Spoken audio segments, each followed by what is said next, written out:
বৃষরাশি। এই মাসটি বৃষরাশির জাতক জাতিকাদের জন্য মিশ্র ফল প্রদানকারী মাস হতে পারে। কর্মক্ষেত্রে প্রতিকূলতা সত্ত্বেও আপনি ভালো কাজ করতে সক্ষম হবেন। চাকরিতে আপনার অবস্থান মজবুত হবে। আপনি কঠোর পরিশ্রমে আপনার নাম তৈরি করতে সফল হবেন। আপনি আপনার ব্যবসাকে এগিয়ে নিয়ে যেতে সক্ষম হবেন। ব্যবসায় ভালো সাফল্যর সম্ভাবনা থাকবে। মাসের শুরু থেকে খরচা বাড়বে, তবে আয়ও ভালো হবে।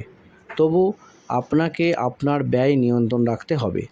স্বাস্থ্য সংক্রান্ত বিষয়ে উত্থান পতন হতে পারে। সরকারি কাজ বা অন্য কোনো কাজে আপনার বিদেশ যাওয়ার সম্ভাবনা থাকতে পারে। শিক্ষার্থীদের পড়ালেখার উত্থান পতনের সম্মুখীন হতে হবে।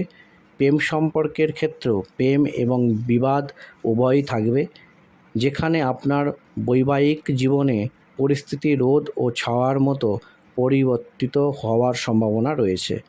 কর্মজীবনের দিক থেকে এই মাসটি অনুকূল হতে পারে।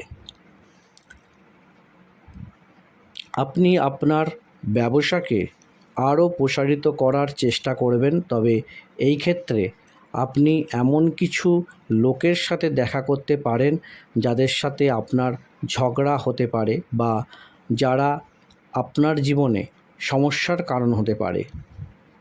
আমরা যদি ছাত্রদের কথা বলি, মাসের শুরুটা আপনার জন্য উত্থান পতনে পূর্ণ হতে চলেছে।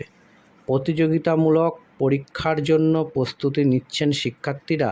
এ মাসে অসাধারণ সাফল্য অর্জনের সম্ভাবনা থাকতে পারে। পারিবারিক ক্ষেত্রে এই মাসটি মধ্যম হওয়ার সম্ভাবনা রয়েছে। আপনি কোনো কাজে বিদেশে যেতে পারেন বা শহরের বাইরে যেতে পারেন, যার কারণে আপনি আপনার পরিবারকে কম সময় দিতে পারবেন।